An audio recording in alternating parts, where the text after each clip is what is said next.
Okay, today I am sharing a poem called This Time. The funny thing about these poems is I wrote these years ago, published the book a couple years ago, and I still get into these cycles of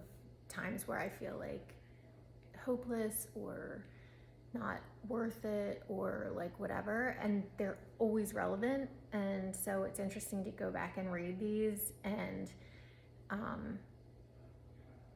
realize that no matter what happens, like I always get back up. And that's the point of my blog today, which is to do the things that are hard and stop resisting the times that are hard, because those are so important to prove to you that you can overcome anything. So this poem's called This Time. For the time you were weak, for the time it was too tough, for the time that you felt you weren't strong enough, for the time you gave in, for the time you gave up, for the time you sat down when you should have stood up, for the time you were scared, for the time that you failed, for the time that you surrendered but could have prevailed, for the time you held back, for the time you hid out, for the time you were silent but wanted to shout, for the time you said no, for the time you said yes, for the time that you settled for less than your best.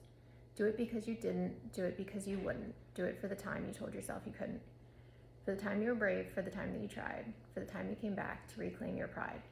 for the time you endured, for the time you achieved, for the time you had faith when it was hard to believe, for the time you excelled, for the time you surpassed, for the time you hung out feeling like an outcast, for the time you forgave, for the time you were free, for the time you let go of all your hostility, for the time you were confident, for the time you were right, for the time you're victorious after choosing to fight. Do it because you did before, do it because you can, do it because this time you know you can do it again.